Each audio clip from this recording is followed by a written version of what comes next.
Hello, my dear friends. I'm your host, Gracelyn. Thanks for joining us tonight. In this episode, we have a sleepy retelling of one of Aesop's fables about an astronomer and the importance of appreciating where you are and what you have. Let's relax a little bit before starting our story tonight. I absolutely love spending evenings doing just that. Comprehending the frankly incomprehensible vastness of space. So why not imagine that scene now as you begin along the path to sleep? Transport yourself back to a time where you laid comfortably, maybe in your garden, in a field, a hammock, or on the beach, and gazed at the stars. Feel the tranquility of that moment envelop you, the peace in realizing how grand the universe is, and perhaps how small and insignificant that made some of the everyday burdens of life seem. The problems we all face day to day are but temporary bumps on a long road. But also, as you gaze out beyond our own world, just remember that your place within the vast universe is every bit as significant as anything else in existence. In this spot, you can be at ease, you can be yourself completely and fully, and you can rest in this here, in this moment, staring into space. That's where our story begins. Once, there lived an astronomer who was mesmerized by the night sky. He would stay awake all night, admiring the constellations sparkling in the darkness overhead. He lived in a small village in ancient Greece, where the mountains climbed up from the sea. The hillside was dotted with small houses, which formed a constellation of their own. But although he lived in a wonderful place, he had a singular passion. Once he was awakened to the beauty of the night sky, it wasn't long before the astronomer cared for nothing else.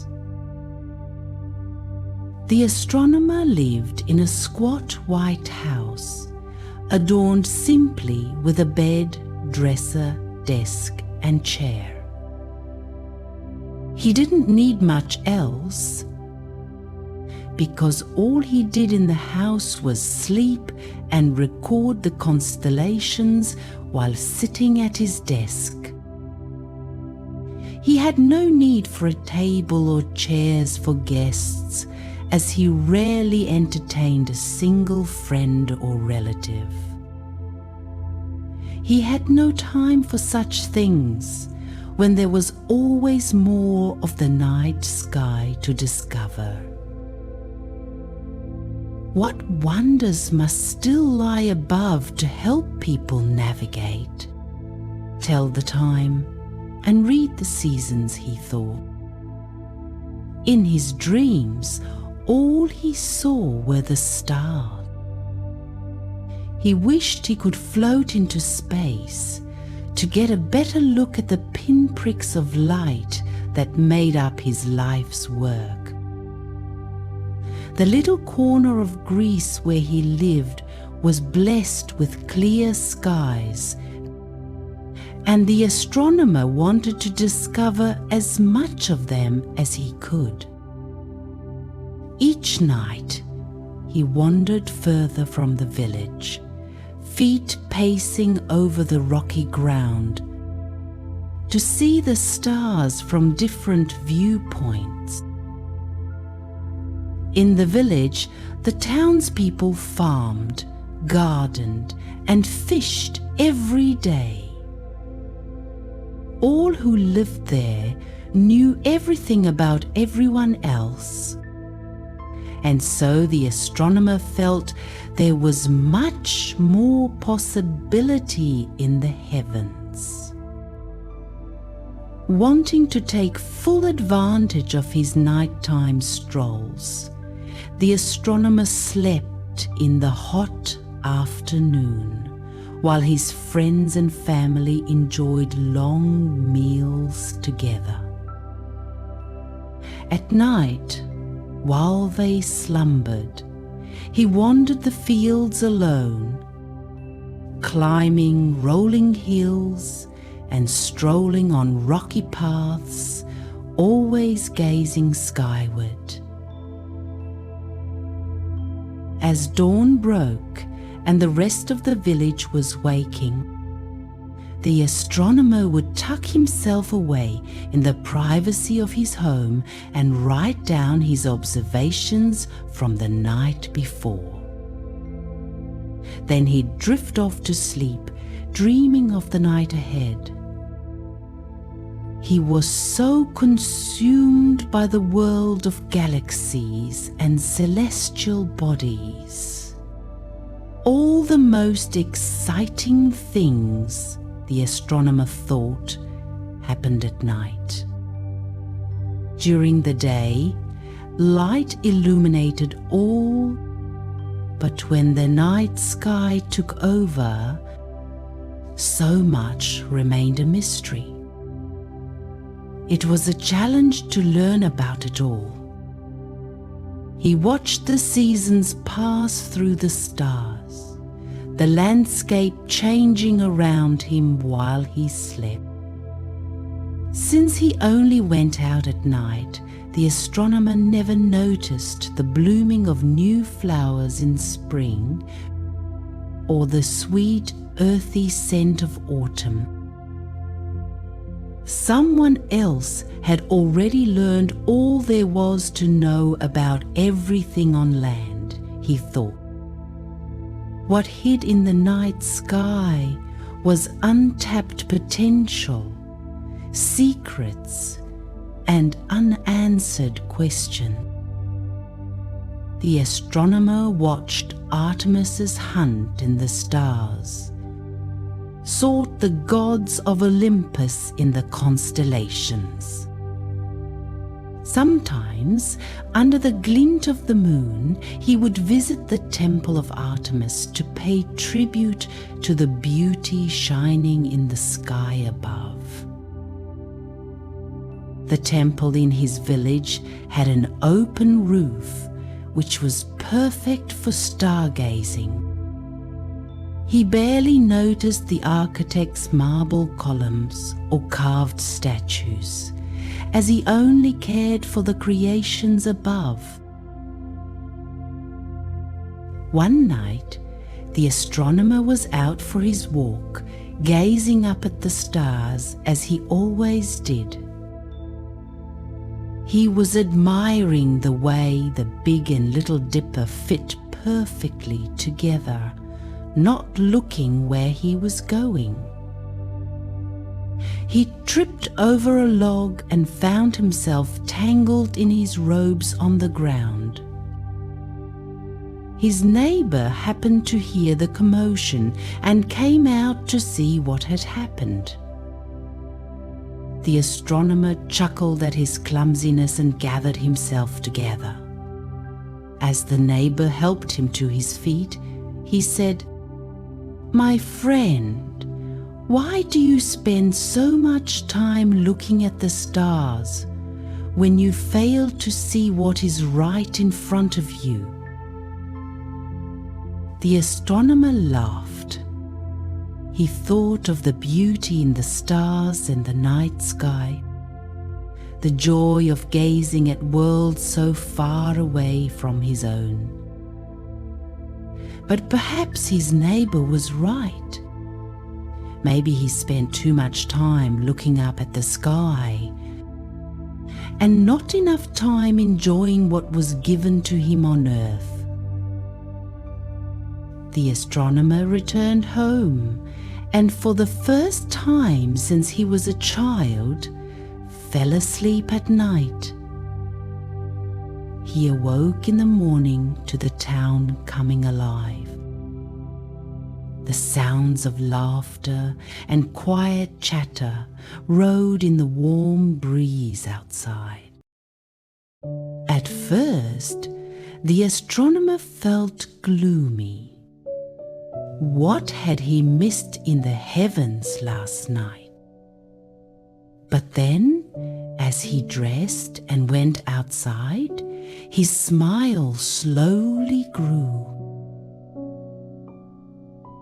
The same neighbor who had helped him the night before invited him over for breakfast. There was delicious, soft, crusty bread, crisp on the outside and doughy on the inside, along with hard cheeses and a warm mug of strong coffee. How long had it been since the astronomer had eaten freshly baked bread or enjoyed a mug of coffee shared with a friend? As they sat and sipped their coffee around the outdoor table, the astronomer told the neighbor's wife what had happened the night before. When they were finished, the couple decided to accompany him on a walk around the village. They were determined to help him experience everything they loved about their hometown. They set off together to walk down the lane. "Doesn't the soft earth feel wonderful beneath your feet?" they asked him. "Can you smell the fresh bread and coffee all the other villagers are enjoying this morning?" The astronomer's senses were delighted by the aroma of breakfast, and he noticed how the earth was slightly soft but still firm beneath his feet, cushioning each step. In all the hours he had spent wandering, he'd never realized how wonderful it could be. If he had paid so much attention to the ground the night before, perhaps he never would have tripped. They walked past a woman selling fruit from a little stand. "I haven't seen you in a while," the fruit seller called to the astronomer, waving him over. "Let's share some fresh juice together." She squeezed oranges into a cup. They let off the delicate and enticing floral scent of orange blossoms. When he took his first sip, the cool, sweet taste of the juice filled his mouth. "Yes, the stars at night are beautiful, but you can't drink the stars," he mused to himself. In that moment, the astronomer thought the glittering constellations only looked half as sweet as this earthly delight. When the neighbors told the fruit seller of their mission to help him see the beauty of the town, she said they must go and visit her niece's garden. For if you were enjoying the wonders on earth, it was the best place in town to do so. "I'll show you the way," she said, closing up her stall in favor of a new adventure. As they walked down the lane, more and more of their neighbors came out to join them. They weren't used to seeing the astronomer out and about during the day, so they each had a spot they wanted to show him. The astronomer couldn't remember the last time he'd been around so many people. He had opted for the quiet of night rather than the noises of daytime. But now that he was truly listening, he could hear the music in his friends' voices. When the group arrived at the niece's garden, she welcomed them with open arms. "What an honor to have the great astronomer in my garden for the very first time," she said with a smile. Together, he and the townspeople admired the flowers. The niece pointed to a bunch of red blooms growing around a wooden archway. "These are special wildflowers created by Aphrodite," she told him. The astronomer stood under the arch, admiring the red and green mixing with the brown wood overhead. The flowers smelt piney and a little sweet. He enjoyed them immensely. Next, they looked at a patch of beautiful purple irises. When the astronomer peered at them closely, he could see the white circles surrounding the yellow center that gave the flower its distinctive name. They gazed at orange lilies and white orchids, immersing themselves in the fresh and fragrant air of the garden. When it was time to leave, the niece decided to join the rest of her neighbors on their walk around the village. Watching the astronomer experiencing these pleasures for the first time was reminding everyone just how wonderful life on Earth could be. The astronomer strolled in the middle of the group as they left the center of the village and continued down the road to the Temple of Apollo. The pillars of the temple glittered in the sunlight. The astronomer noticed the change underfoot as he stepped from the dark path to the temple's marble floor. The heat of the day was growing, and he appreciated the cool ground beneath him and the roof above. It was quite different from the temple of Artemis. He took a moment to stand still, his feet pressed into the marble, and a gentle breeze wound its way through the pillars, keeping him cool in the shade of the temple. The other townspeople around him explored the building, admiring the statues and carvings on the walls. He enjoyed the feeling of staying still while the world moved around him. Perhaps he need not always be in motion, he thought. Sometimes it was best to take a break from work and study and just enjoy existing in the moment. When he was ready, he walked slowly around the walls of the temple, admiring the details the great artists and architects had embedded into this special place. It was used for community gatherings and for paying homage to the gods. When the sun rose higher in the sky, the group left the temple and gathered in the shaded village square for lunch. They each shared what they had: soft cheeses, leftover bread from the morning, roasted barley, and juicy olives. The astronomer relished each burst of flavor in his mouth. Before, he had hurried through meals, stealing bites in between long periods of stargazing. Now he appreciated taking the time to savor these delicious foods.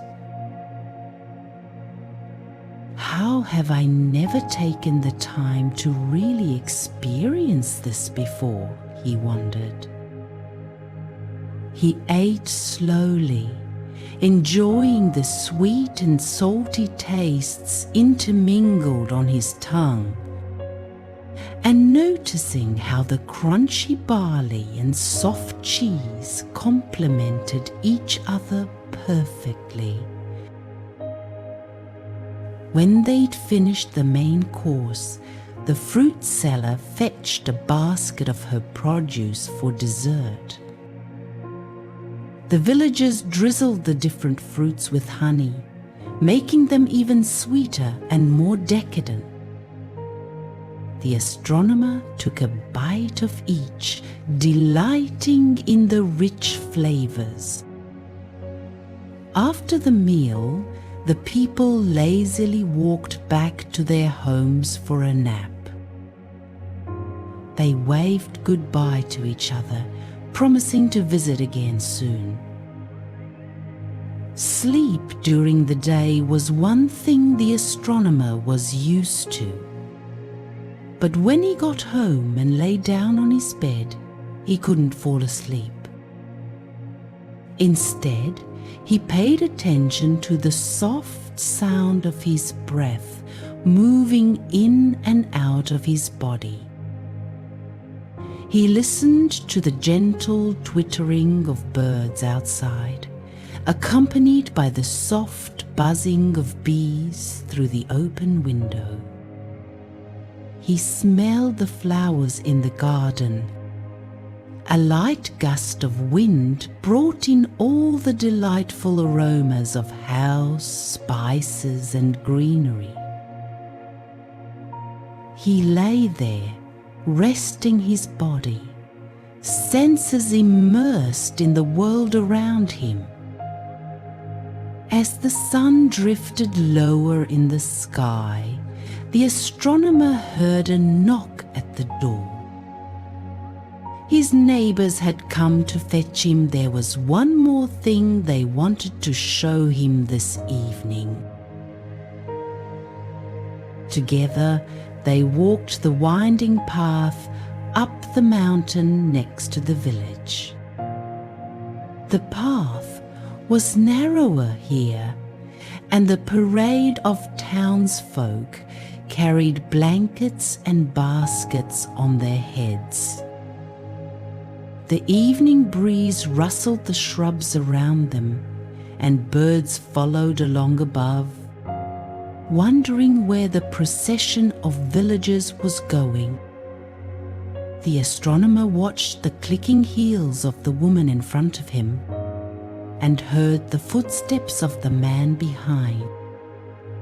His senses felt alive and heightened in a way he had never experienced before, even at night. When they reached a plateau, they spread out the blankets and unpacked the food. Looking around, he realized everyone had brought all of the finest things in their pantries. The farmer took out fresh vegetables and meat. The fisherman unpacked salted herring and calamari. Boiled eggs were sliced and passed around, and everyone shared wine from an ornate glass jug. The people talked and laughed, but the astronomer sat in silence, taking everything in. He listened to the stories of his new friends' lives that he had so often ignored before. He saw the way the trees swayed in the wind, casting shadows on the rocks dotting the mountainside. He could see the village below and the peak of the mountain above, and he enjoyed the aromas of all the different foods the people prepare. Soon, the sun began to paint the sky in vibrant hues. In all the time the astronomer had sought the stars, he had never before appreciated their opening act. He had always waited for the sunset to finish and night to fall. But now that he had slowed down, he could admire each shade of yellow, pink, red, and purple as the sun lowered itself sleepily behind the mountain's peak. When the final rays of sun disappeared beneath the horizon, the villagers packed up the remaining food and folded the blankets, ready to go home for the night. But the astronomer stopped them. "Now I have something to show you," he said. His friends unfolded their blankets and lay down on the soft earth, watching the sky grow dark overhead. Glittering white and yellow stars began to poke through the darkness, delighting the villagers watching from below.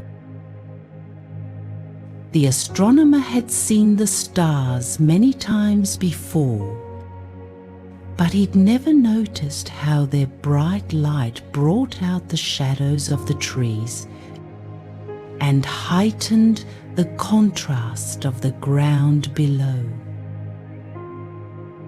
He lay back on his blanket, admiring each constellation as it revealed itself one by one. He pointed them out to the villagers, who were appreciative to be sharing in his knowledge. "I understand why you like to walk at night, but isn't it also wonderful to be still under the stars?" his neighbor asked him. The astronomer nodded his head in agreement. He didn't always have to be searching for something new. When so much beauty revealed itself around him every night, he wanted to fully take it in, not rush to discover the next thing. As they lay there stargazing, the villagers felt their eyelids growing heavy. They began to yawn, and they knew it was time to pack up their things and go home to bed. In a slow and careful line, they tiptoed down the mountain. The astronomer felt the path beneath, noticing each pebble or twig he passed over. The stars illuminated the way home, and as they walked, the villagers whispered of all they'd seen in the sky above. When they reached the village square, all the townspeople waved goodbye. One after another, they retreated into their homes, finding cozy spots on soft mattresses and under warm blankets. The astronomer too went back to his house, but instead of crawling into bed, he brought a pillow and blanket outside. He laid them down on a soft patch of grass and rested his head on a pillow. Tonight, he would dream of stars again, but this time he would fully realize their beauty. He slowly let his eyes close. As the light breeze and gentle hooting of owls lulled him to sleep under the glorious night sky. And now, like our astronomer, you too can close your eyes beneath the stars. Let the quiet hum of the universe drift through your thoughts, soft and steady, like the rhythm of your breath. The stars will still be there when you wake. But for now, you've seen enough. You've wandered far. You've listened well. You've returned to Earth, and you can rest.